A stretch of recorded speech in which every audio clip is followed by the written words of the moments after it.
Hi everyone, welcome back to part 2 of this Wolverine Nightcrawler commission I've been doing on this X-Men sketch cover. So let's just jump right into the inked art. So I use the Pigma Micron pens like I often do. Usually I do the 0.8 size tip for the thicker bold lines, but since I'm starting off with the claws here, I like to use a French curve as I just posted to get nice clean lines with a curve to them. It's kind of like a ruler for curves. So I start with the 0.1. It gives me a little room to keep the lines thin and clean, and then I can make them bolder if I need to. So actually it looks like I'm going in with the 0.1 here to begin with. Because these figures are a little smaller, since I put two figures on the page, I'll start with them, starting with a smaller tipped Pigma pen to keep the details lines nice and fine. I can always make them thicker if and where I need to.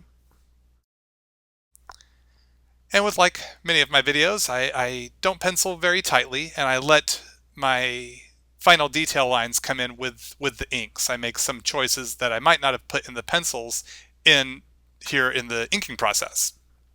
So it's just a matter of going in and picking the light source, which is for the most part from above, and so there's thicker lines towards the bottom parts of like the arms or the costume. So you can see I've now switched to the 0.8 size pen here, and it helps like with the on the forearm muscles there. It's a little darker at the bottom.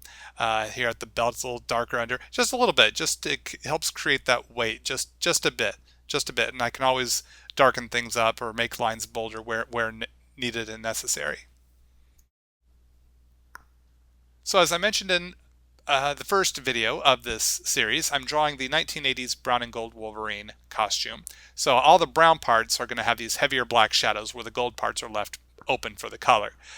So you got to keep in mind the shapes of those muscles, and then the light source coming in on the other side, then the black area would be on the opposite side. So I pretty much had to teach myself through study of life drawing and a lot of experimentation, how do those shapes work for the most part, and how do I translate those shapes in my style. And once I started figuring that, you got to break them up into each little grouping. Study the shoulders, study the neck, study what's in between the shoulders and the neck. Then you move to the clavicle and the pectoral muscles, and the deltoids and the biceps, and it's just bit after bit after bit. You've got to learn all these little different muscle groupings for the most part. You don't have to be able to name all the muscles, just know how to draw them believably enough for this fantasy world of comics that we're in, depending on your style. You might be more cartoony, you might be more life drawing realistic style. Find what works for you, and also what is believable. Don't cut too many corners. That will show up, and people will pick up on that even if they don't understand. So it takes a lot of practice, and then you just learn, and just the repetition of study and practice, you start to figure out how those shapes of muscles go, and when they move, when you start doing different poses, different angles, how do those muscles stretch and contract and move, and how do they fit together? So it's a lot of work, but it's well worth it, and makes a lot of fun. And also, what is a lot of fun is drawing in facial and body hair using the 0.05 tipped marker, coming in and putting in all the hair. Now I keep in mind each muscle grouping, and then I put in the hair in each of those little muscle groups, like the elbow, bicep, tricep, and into a faded sort of degree. So that's something you want to keep in mind, is when you're learning these muscles, that's how you're going to approach either the thick black shadow shapes, putting in like body hair here, arm hair. These things were going to come into play. So once you learn these shapes and how they fit together, how they move, and learning how to draw them at all sorts of angles, then you're going to have a better understanding of what it is you're trying to draw, for the most part, hopefully. But like I said, it takes a lot of practice, a lot of experimentation. But then again, that's part of the fun of it, is there's always something new to learn, something new to achieve, master, new challenges, and keeps it fun and fresh, at least for me, in my opinion. It can be frustrating at times when it's hard to figure the thing out, but it's like with playing a video game. You you reach a level where the game where it's really challenging, and that's kind of frustrating, but the more you play, the better you get. You learn to beat that boss, and you learn new tricks in your gaming skills. I think it's this very similar with art, is you master one aspect, and then you gotta learn something new and add that to your artistic repertoire or toolbox of skills. So keep that in mind, and don't let the challenges frustrate you too much. Just find a way to beat the challenge like you would in a video game. And keeping up that spirit of fun. If you're having fun doing what you're doing, then you're on the right track. And sometimes it's hard to remember to have fun. I know I have to double check myself sometimes whenever I'm feeling too frustrated, try to refocus into having fun and knowing I will get through that challenging aspect that I'm frustrated with, and I'll have learned something, and I'll have a new tool in my artistic arsenal. So keep having fun, my friends. Now let's see, we got Nightcrawler going here, and just getting these details filled in bit by bit.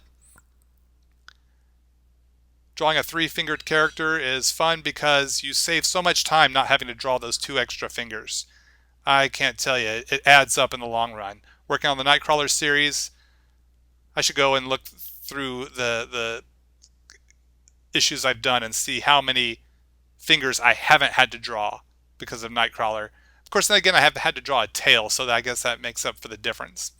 And I get to draw cool smoke clouds from when he teleports, the sulfur and brimstone that manifests every time he teleports. So then I come in with the French curve for the expression lines from the smoke there to help convey the burst. Using the French curve helps keeps those long symmetrical lines in a uniform sort of look. Sometimes I can do it freehand when they're a little closer together, a shorter area, but if they're going to be too long, or if I want a certain curve that's uniform, I want to make sure I use that French curve, and it helps make it a lot quicker and easier, and I don't get any of those wobbly lines.